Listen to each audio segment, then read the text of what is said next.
Hey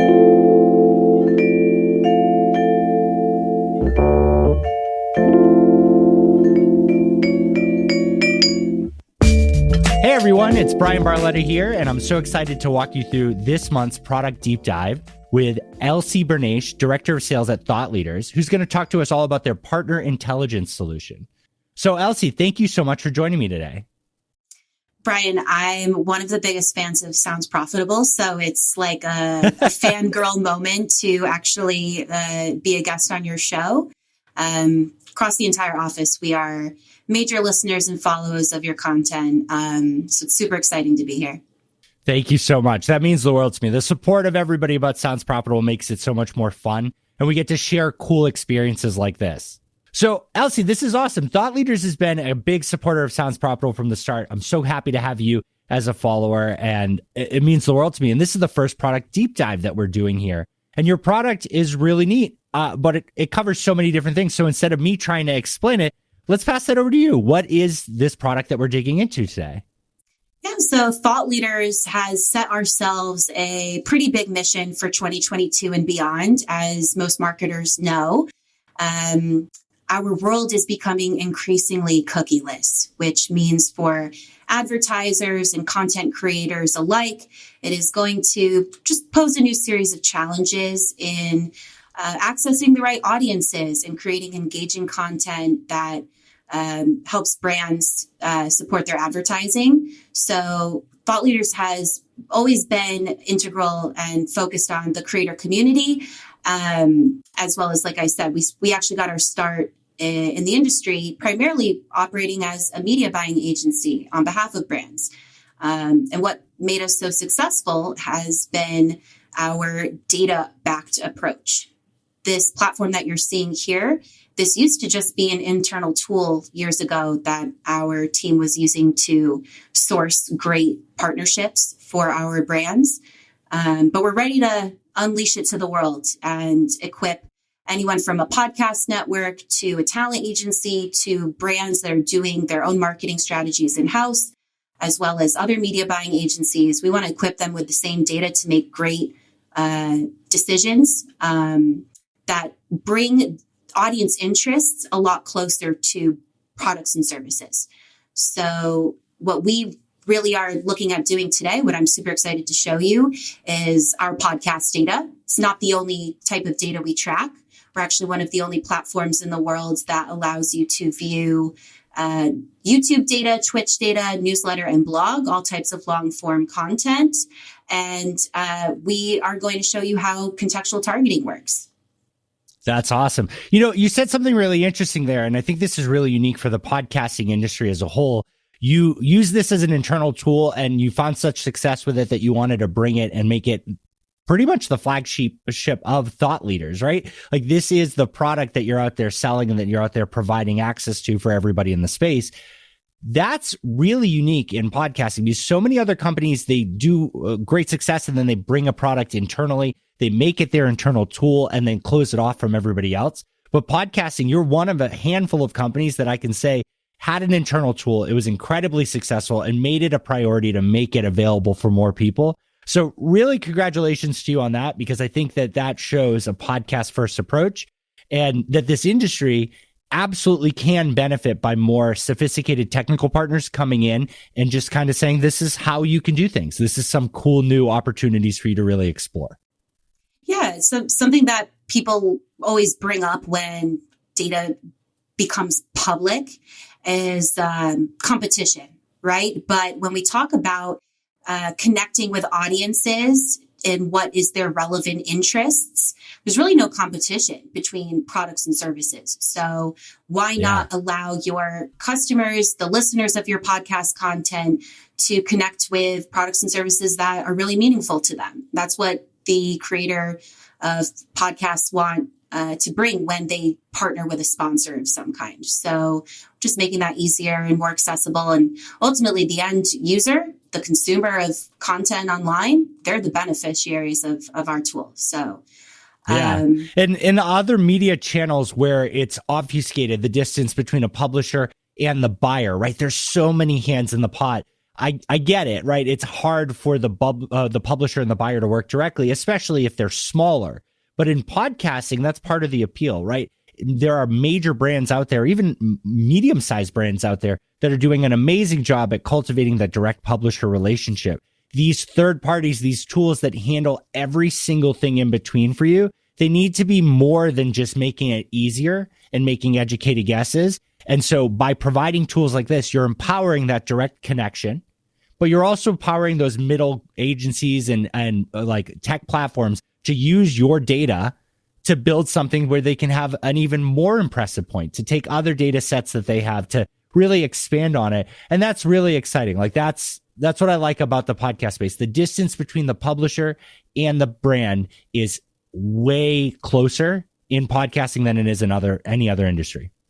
Absolutely. I think what you just brought up is a great example. It's really important for brands to make sure that they're connecting with the relevant audiences. And what better way to do that than to understand what your audience is consuming?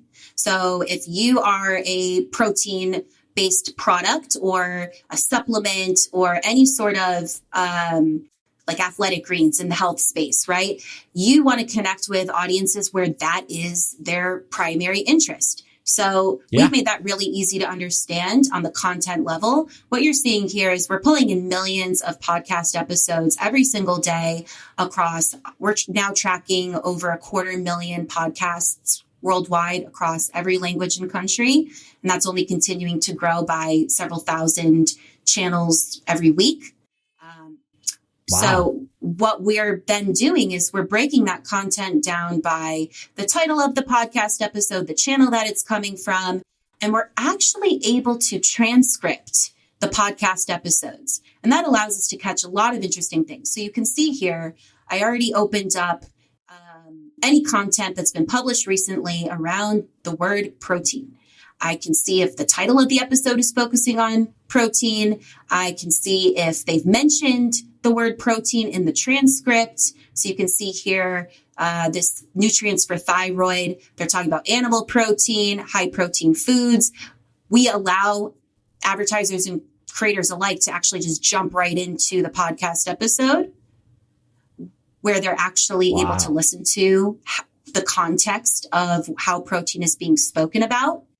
And we also are able to then understand very easily what brands are being positioned in this content. So you can already see, Built Bar, they're everywhere on podcast. And one of their go-to talking points is that they are a protein bar. So we can see that they are being mentioned in the caption of a lot of episodes, right? So that's if they're being linked. But by doing the transcripts, Brian, we're also catching those dynamic insertions. So not just the baked in sponsored episodes, but also being able to understand in the audio file itself whether a brand has been mentioned outside of just what's linked in the caption of that episode. That's awesome. So 250,000 shows or podcasts total, and you're adding to that frequently. You're also, and that's all the episodes that are coming out for it. Once you start transcribing a show, once you start capturing a show, every new episode that comes from that show that you're adding in there. That's why you're saying millions of new shows are being added. It's really impressive. I guess the question is, how do you pick what shows are in the 250,000? I mean, real quick there, we're talking about somewhere sub 1 million is what we consider active based on like 90 days since last new episode. So you're at about a third of all active podcasts right now. How do you determine what shows to start transcribing? So we are essentially building based on the channels that we are tracking today. And, iTunes itself has the recommended for you algorithm built in. So if you're listening to one podcast, you might check out these others. That makes it really easy for us to just continue to add any of those recommendations that iTunes is bringing to us. So if we've scraped Talking Dairy, they might be recommending a couple other shows. We're adding those in. And once we add a show, we transcript all new episodes, but then we also work backwards. So that 0 point of when we add that channel, we then work in both directions to build out the full history of the content from that podcast channel. We also have quite a few. I mean, we've been adding podcasts for years into our platform. So we have a couple podcasts that are no longer active, but perhaps the episodes are quite active with, podcast content. The benefit of it, people will listen to old episodes for years to come. So we think it's really important to understand what episodes are super beneficial and getting that audience engagement, whether they're new or old. So we have podcasts going back to the beginning of time when iTunes became a platform. That's really cool. I like that a lot. And the dynamic ad insertion part is really interesting. I want to make sure everybody understands this. When ads are dynamically inserted, it's from when someone presses play and they download a fresh episode, right? So, Elsie, you're in Tel Aviv, right? Yes. Mm-hmm. Okay. And I'm in San Antonio, Texas. If we both at the same time on the same iPhone on Apple Podcasts or Spotify or whatever, press play, there is a strong chance that based on our information, based on the time of day where we are, based on the IP address for our physical location, based on so many other factors of where that resolves to, we could get different ads. And with that, that means that the Thought Leaders team has to download that episode, not just once, but multiple times from multiple locations to figure out if there are dynamic ads there or what other ads are being played in there. And so that's really a lot of work, right? So we're not just talking about 250,000 shows. We're talking about every episode. We're talking about multiple downloads per episode to figure out dynamic ad insertion. Obviously, you can tell some hosting platforms don't have dynamic ad insertion, so it's easy to move those over to the side. But that's a lot of effort. And it's very clear that it's rewarded here because this search, you can search by title, summary, or transcript, which means that if you want to see it in the transcript, if it's dynamically inserted in the episode that you downloaded, or the summary, if they link to it, which almost every baked in ad seems to link in the show notes to the brand. That's part of the advertising benefit. And then the title, if the topic is associated there, that's a lot of coverage. And the fact that it was so seamless to search a term, find a brand associated with it, figure out exactly where the transcript is and play it, that's going to allow for a lot of discovery. This is going to allow you to kind of spiderweb out from one topic all the way down into exactly what you want and create a list of either topics you want to cover for a show or places you want to advertise as a brand. Absolutely. So you can see here we have linked mentions being identified. So that would be those baked in where it's just a native part of the podcast episode versus total mentions where most of these, as you can see, we have in the past, this is just a search from the past 30 days. Most of these are dynamically inserted. Of course, I am sorting by brands that have run the most podcast ads.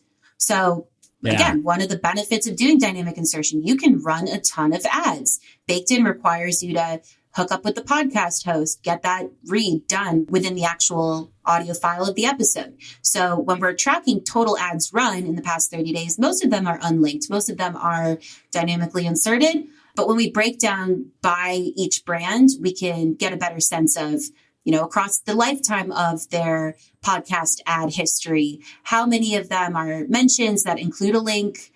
You'll typically see some linked mentions, which means, again, it's part of the actual podcast episode ad versus just a mention means we caught it in the transcript. It might not be there anymore. It might not be listenable by me or you. As you mentioned, it's segmented by audience demographic. So, but it's really interesting to start building out, going back to context, right? We're obsessed with knowing specifically down to what's being spoken about, what's catching the audience interest. And that's what a brand can focus on. Because again, it allows for authenticity. The podcaster is bringing really authentic sponsors that their audience genuinely loves. Like, thank you so much for introducing me to Athletic Greens. It's one of my favorite products that I subscribe to nowadays, right? Yeah. And obviously it works for advertisers as well. And the advertisers are what's supporting the podcaster to keep making this side hustle a full-blown business.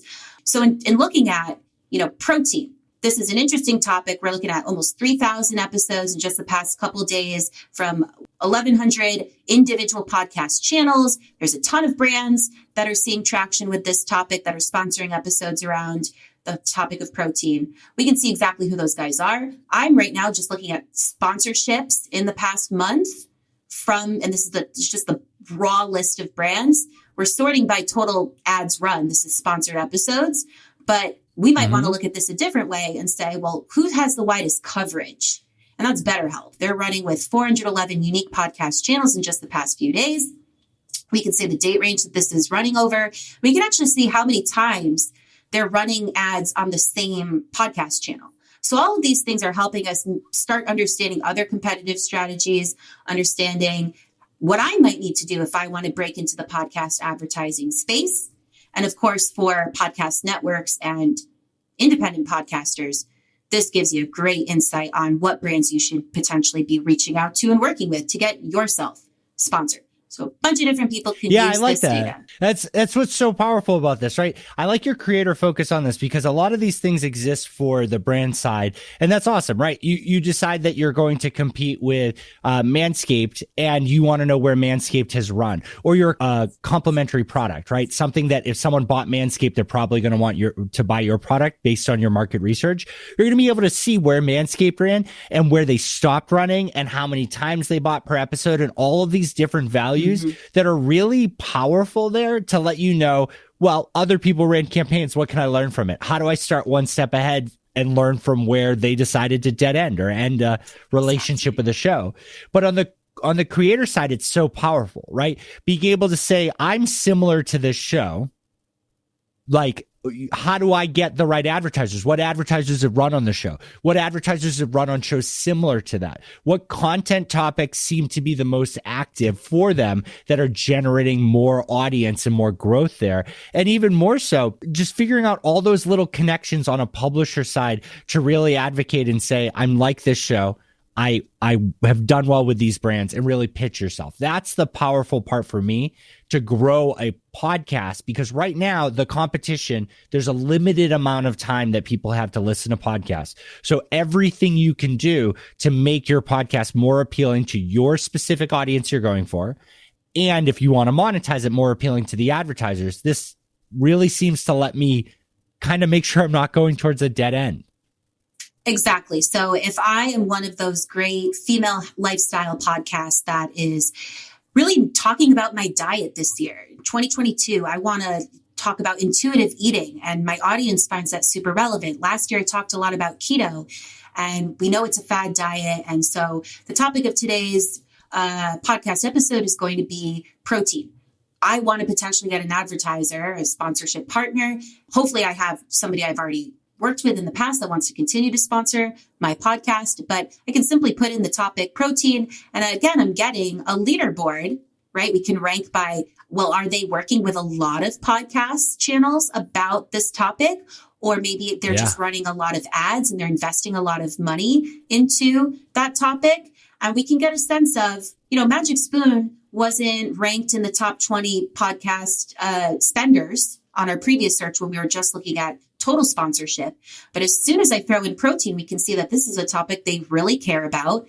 And I obviously would want to strike up a potential partnership with them as an advertiser. As you mentioned, let's really dive into their strategy and see what works best. So Magic Spoon, they have been there for quite some time. This is definitely a type of content that works really well for them, connecting with their audience, their ideal consumer. We can actually get that list. So not just based on who the topic of protein. Of course, if I'm also a protein-based product, I want to see where that conversation is coming up. So actually, let's not look at the networks they're working with yet. We can just look at the total list of, these are the individual podcasts. We can see how long those episodes are on average, how often Magic Spoon is publishing an ad with them, running an ad on that channel. And again, the lifetime duration. So, that gives you a good idea of, should I run an episode once a month for the next year? How should I scale this out if that content creator partnership works well for me? With this filter to Magic Spoon, what does the brand and content mean, right? So we're just looking here and we see like the Kevin Sheehan show, 76 brands and 38 content. What does that mean? Great question. So we are identifying that there are 38 podcast episodes where the first one ran on April 23rd. The last one featuring Magic Spoon ran on October 21st. So that gives you some stats about the relationship between Magic Spoon and the Kevin Sheehan Show. But we are also able to understand who are the other advertisers or other brands that have been mentioned on that show. So we can open up and understand there are 76 other brands that have partnered with this podcast show in the past or may still be partnered with them. Wow. And that way I'm not just understanding, okay, it worked for Magic Spoon. I can actually understand basically what the consumer profile of successful sponsorship partners for that particular podcast channel. And what we typically talk with our clients about is if they're selling, if there's a lot of advertisers that are a product or versus a subscription versus, Helix Sleep, they're a mattress. You're not buying a mattress once a month, but Magic Spoon, if you go to their promo page, they want you to buy a monthly subscription to their cereal to send you 2 boxes every month. The flavors of your choice. So that can give you a good idea of how audiences want to interact with that advertiser and the likelihood that you could see success if you're going to promote a similar model of, is it subscription? Is this an app that I download? Is this a game that I play? Is this a product that I consume? So we want you to go much farther than just understanding what works for Magic Spoon. That's such a cool trail to walk through, right? Because if you look at it, right, so 38 episodes, 76 brands, that means that there was 2 new brands per episode. But Magic Spoon has been on there since April and lasted until October. That's a good run. They got a 1:15 ad, but 4.76 frequency. So that means that... Yeah, it means every 5 days or so, we're seeing a Magic Spoon ad pop up on one of their episodes. And that's cool because for me, I would want to dig into that. And what's neat is you can, right? You can click into the Kevin Sheehan Show and learn more about those 76 brands and how many of them stopped at a certain period of time, because Magic Spoon might have found success there, but what brands didn't? What brands tried for a month and left? What brands have stayed even longer? And this can help with a brand media planning to figure out how or what the right shows are. All of this information is freely available. ThoughtLeaders is putting considerable effort to download and transcribe and make this available. Like, we're not taking anything from these advertisers or publishers. This is all just compiled and well analyzed data. So you're able to learn from these big media plans that if you're a smaller brand or just dipping your toes in podcasting, you can figure out, this show was great for Magic Spoon for 2 months. And after that, it was super not worth it and they decided to leave. Or also there was an entire ad about car tires that lasted 2 weeks and they got off that real quick because it wasn't converting for them. Exactly.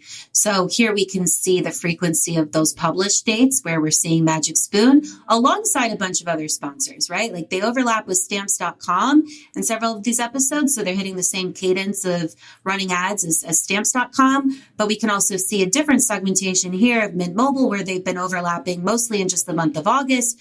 So you can really digest, especially for seasonal podcasts such as Locked On or any of those sports networks where most of my listenership comes when it's NFL season or NBA season.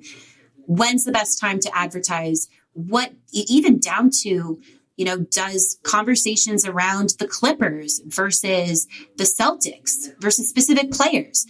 What episodes are performing better for other advertisers where I'm going to spend my money smartly and be able to test well, reinvest in that creator, and then scale that out to other similar podcast channels. So just to give you an example of that, I can take a look at, when we look at Magic Spoon, not all of these channels are independent creators. Some of the time they are buying through a network. So we group podcasts by network and we can see where they are focusing either running on the most podcast channels within that network, running the most ads across by network. So we can break this down in a bunch of different ways. And we can see here, for example, with Audio Boom, they've run on 13 channels, which is not the extent of the entire Audio Boom network. So if I'm, again, trying to copy Magic Spoon's strategy, I know Audio Boom is a great partner for me, but I'm not going to go to Audio Boom and just start testing all of their podcast channels at random. I already have a pretty good idea what my starting set should be if I want to work with that network, what the likely podcasts within their media set might be. And we can actually, once we aggregate by network, again, Kevin Sheehan, independent creator, we can connect directly with him. probably get a, baked in host read, as with a couple of these other podcasts, but it also gives you an indicator of other networks where you're probably going to be offered the ability to dynamically insert.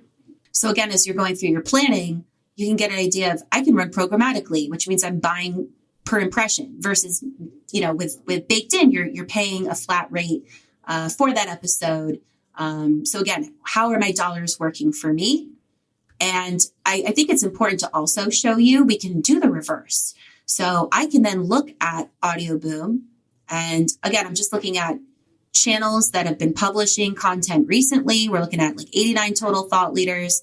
What I wanted to show you was, we know Magic Spoon has been working with a select few of those channels, but I wanted to understand, again, who are those channels? So we can put in Magic Spoon here, overlay it across the Audio Boom network, and we can see that the duration of that relationship, they've actually ran on 18 total podcasts with Audio Boom. And by sorting by last published, we see that they didn't work with some of these guys past a certain date.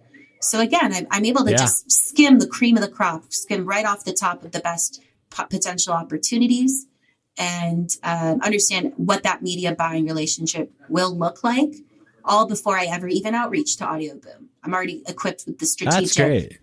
Yeah. Now, there's no field in the RSS feed for a show to identify what their network is easily, right? Like, and some of them are sales networks instead of content networks. You're compiling all this internally, right?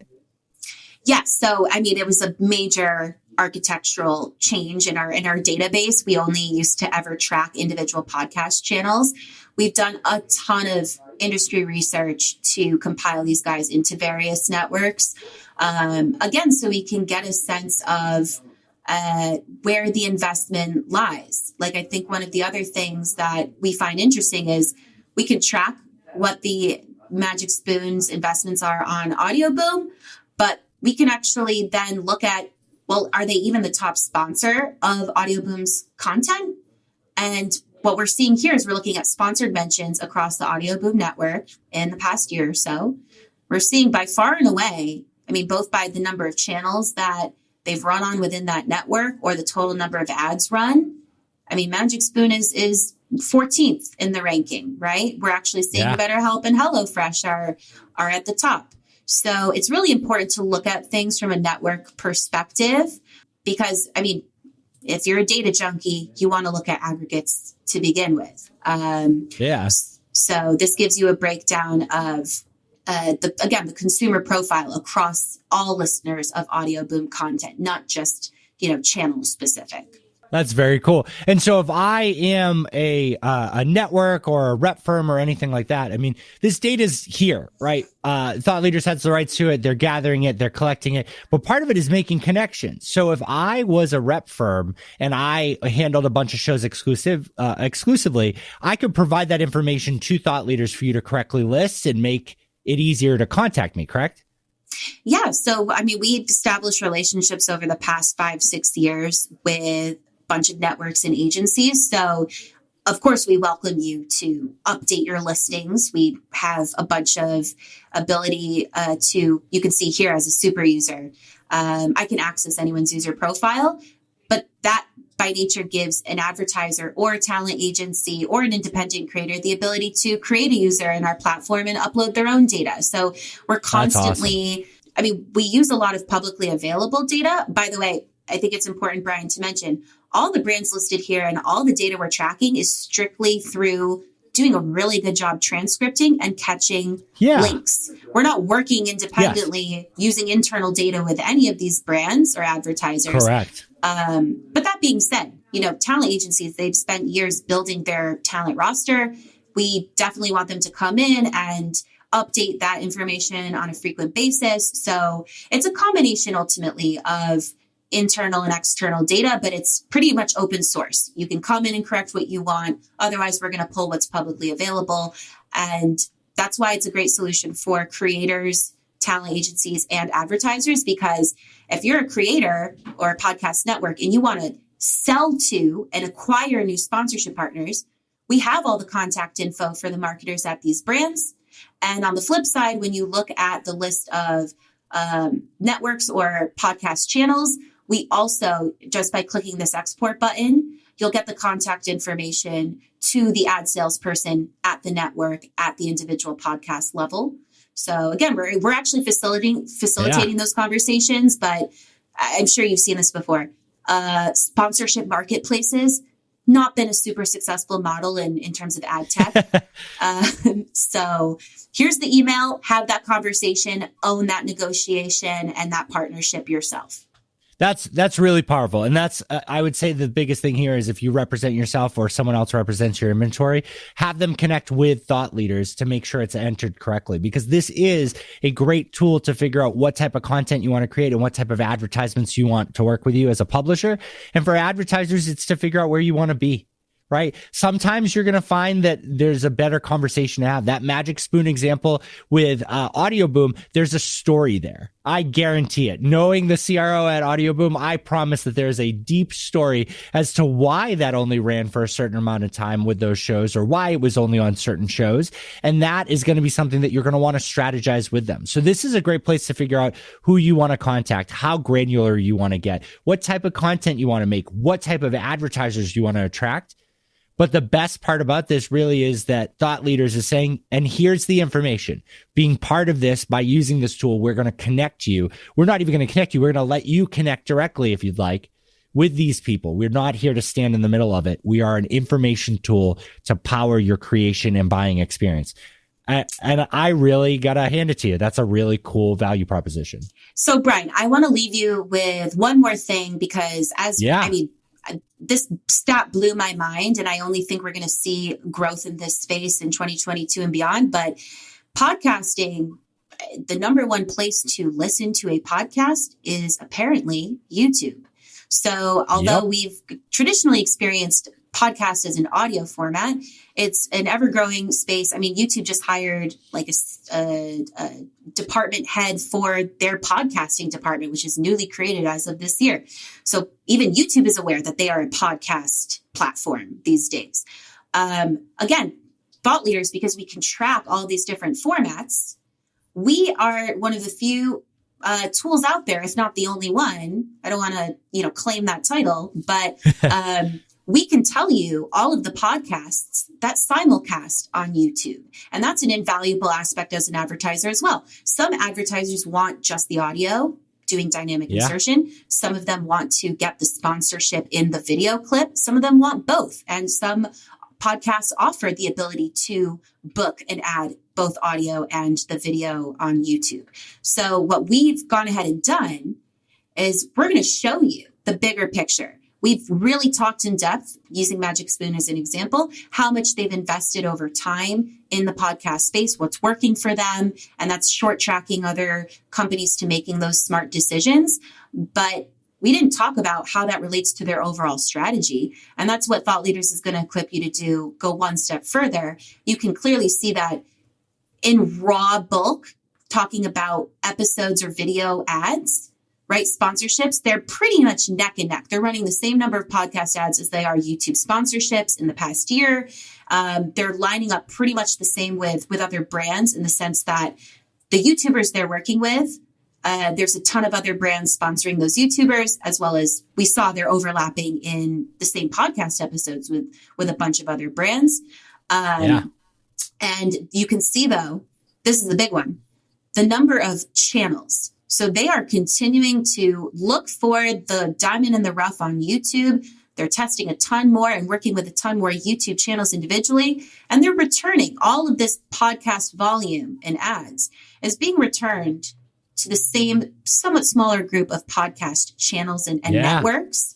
So again, when I'm building my overall growth strategy as a marketer for 2022, I can't ignore the value of podcast. I do, however, know that finding that group of perfect podcasts for me, it's going to be a heck of a lot easier than, opening up this giant net on YouTube and seeing what sticks for me there.